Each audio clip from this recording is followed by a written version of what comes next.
Hey everybody, this video contains spoilers for Empyre number 4. Uh, when Brian Michael Bendis was on Uncanny X-Men, some parts of Game of Thrones. I'm just going to be spoiling all kinds of things. But in all fairness, most of those you probably should have found out by now. If you haven't, that's on you. But anyway, we're going to talk about big shocks, cataclysmic moments, and are they? And why do the publishers keep thinking that they are? Here's the music and then spoiler territory, so jump away.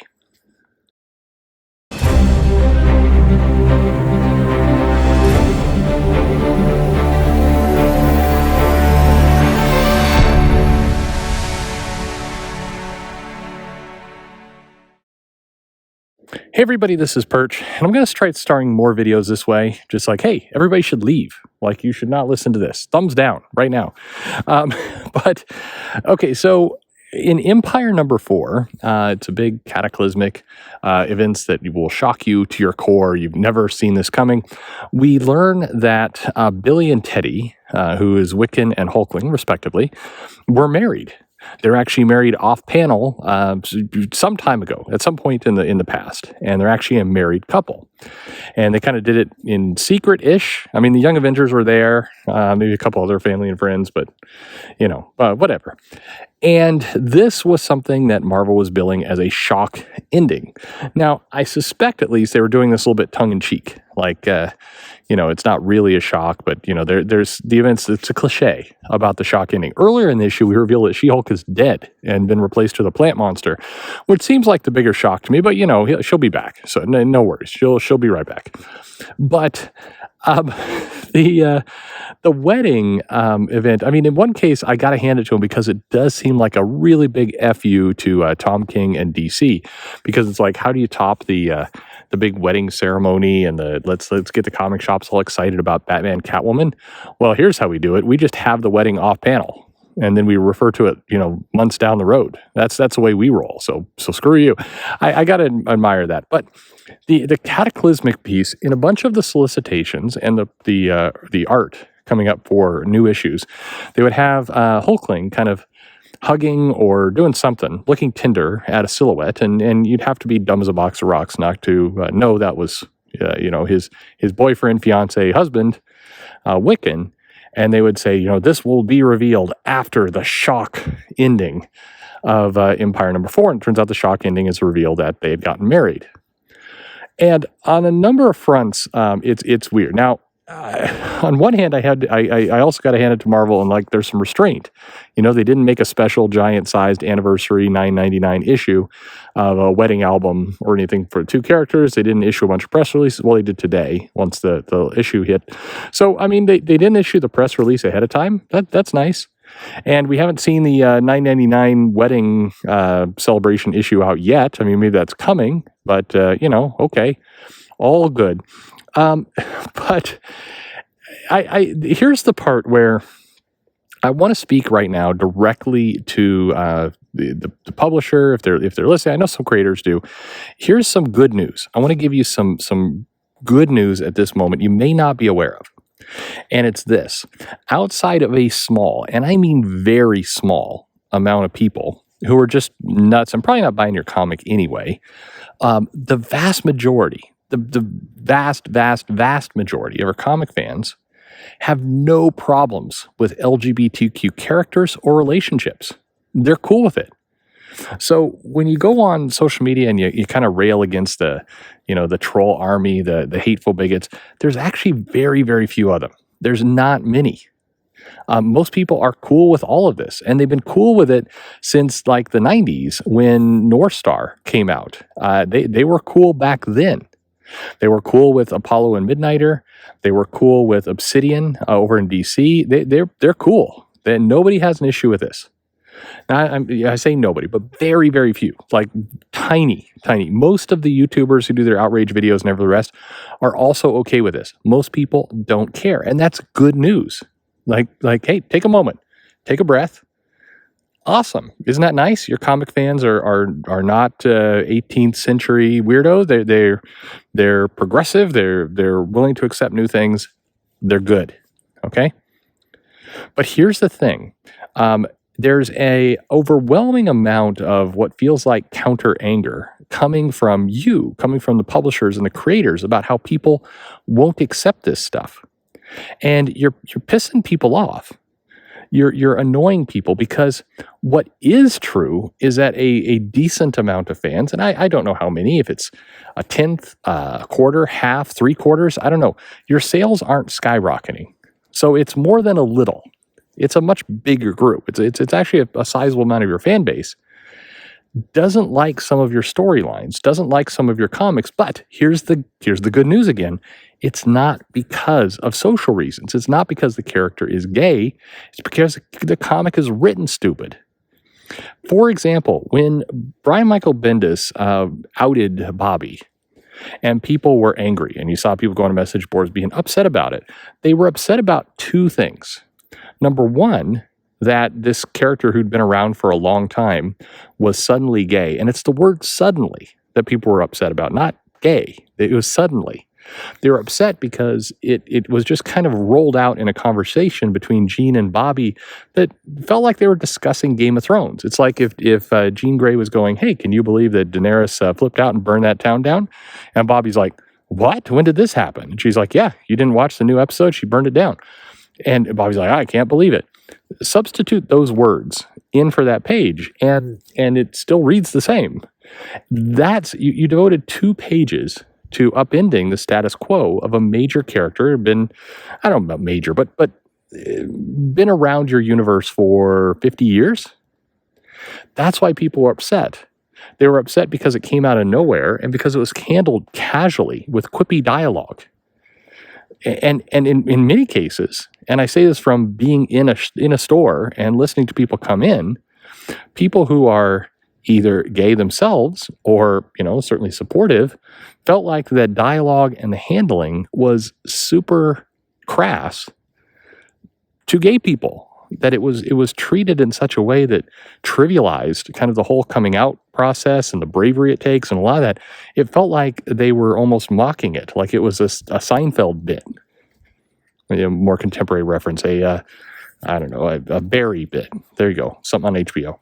It felt like a bit, not like a established smart storyline. So I repeat, this is good news. I think a lot of creators, publishers, maybe they've been worried that their audience is filled with these crazy bigots. And the answer is no. Actually, there's practically none. What it is filled with were people who, want to feel good about spending $3.99, $4.99 for a comic. And when the storylines and the characters are thrown out kind of casually or really one-dimensional, they're irritated. But you need to listen to what they're irritated by. Too many people are jumping the gun and saying, wow, it must be because they hate gay people. No, it's not. I don't know how to. It's really important that people absorb this. And I can tell that there's this misunderstanding because in this Empyre issue, it drops, the press release comes out, and there's kind of this smug attitude that starts showing up. And you see it in some Facebook groups of, once again, like the Mandy the Magician thing. It's like, oh, this is going to make all the right people mad. I don't think it's making any of those people mad. Nobody is posting their hot takes on Billy and Teddy. When Alan Heinberg, Jim Chung put this couple together back at the very beginning, like in issue 1 of Young Avengers, people were okay with it. Yes, I'm sure you could scour the internet and find one lunatic who's mad and just hates gay people. But the 99.9% of people who read that book were like, hey, look, it's a couple. They're written well. They've got a good dynamic going on. It's written with some nuance, and we like these characters. Let's see more of them. There was a demand to see more of these characters, and there's your clue, Marvel, or DC or whoever. Fans wanted more of them. They liked these characters. They didn't like them when they were written in a crap way, or they're just kind of randomly put into books. People were wondering what the hell is Wiccan doing over in Strikeforce without Hulkling. I thought they were a couple. I mean, those are legitimate questions. Those are good questions. These are showing that your fans are engaged. What you are not seeing are people posting videos like Marvel should erase all the gay people. Nobody is saying that, and nobody wants that. People are okay. But to me, it comes across as super arrogant When you say things like, oh, it must be because they're bigots, why would you jump to that conclusion as opposed to the far more obvious one that they don't like your story, they don't like your writing? To me, it comes across as very much on brand for Marvel at times of saying, well, the problem can't be us. It can't possibly be us. It can't possibly be that we charge, $5 for 20 issues of comic, and in many cases the writing is very shallow, and the events in this comic are going to get retconned within 2 to 3 months. It can't possibly be those reasons. It can't possibly be that these characters that have existed for 40, 50 years, and we suddenly decide to just randomly kind of shift around their personalities. It can't possibly be that people dislike that. It must be that these are this special breed of cave-dwelling, hillbilly, unintelligent bigot who still seems to have enough money to afford our books. It's got to be that. No, it's I just stress, you should look at this as good news. I think a lot of people within the comic industry want to have a more open, more progressive reader base and environment. And guess what? I think you mostly have it. I think the majority of people are there. These are people who enjoyed Doom Patrol, enjoyed Sandman back in the day. These comics had progressive themes back in the early 90s. They were good with it. Maybe these complaints, we shouldn't jump so quick to the gun to say, hey, we got this shocking thing over here. We got this shocking moment. They're married, huh? How do you like that? How do you like that? I like it fine. In fact, to me, when I saw this issue, I was like, oh man, did I miss a page? Where was the shock in? Oh, this was a shock ending? And I had to stop myself. I'm like, I thought these characters were already married. I'm like, no, I guess they weren't. I would have remembered that 99 anniversary issue. So I guess okay, well, they're married. All right. Cool, I guess. Where's the shocking part? I'm like flipping the pages. I'm like, maybe they meant the She-Hulk thing? But no, it said a shocking end.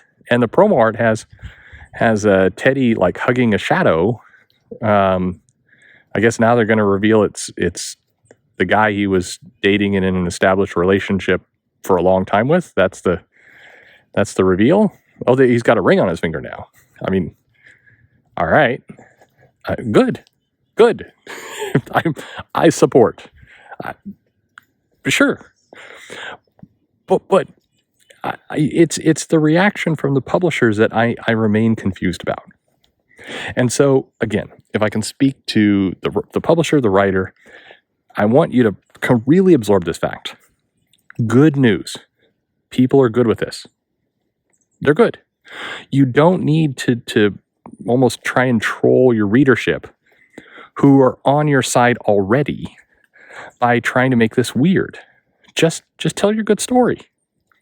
And if people object to it, at least consider that maybe it's the writing, it's the way you did it, and not the theme. I am relatively sure that quite a few people would have been okay with, a storyline that revealed that Bobby was gay and everything else. I think they would have been all right with it. I think they didn't like the, Joss Whedon light style dialogue over 2 pages just going, hey, Bobby, you're gay. You know that? What? I am not. Yeah, you are. Oh, damn, I am. I mean, seriously, I've seen better nuanced, better thoughtful dialogue in Scooby-Doo. Yeah, that's the problem. Now, again, for disclaimer's sake, I am sure there's the occasional person out there who just doesn't want to see any of this stuff. I'm sure that's true. But honestly, that's a tiny segment of your audience. And it's not worth the amount of airtime that you're giving it. Just tell good stories and be perceptive and open to when people are giving you feedback that says, hey, I don't like this, before you immediately shove them into a place where they have to defend themselves against being a horrible monster bigot. Maybe consider that there's something else they dislike. And quite frankly, there's a lot you're putting out there that to dislike. High price point, random creative team, stories that are often paper thin, events that promise big things and then sort of deliver them and then erase them 2 issues later, series that kind of cancel and get rebooted over and over again. That is your problem. Focus on that. Stop worrying about the 2 or 3 weirdos on the end that are just going to be upset with anything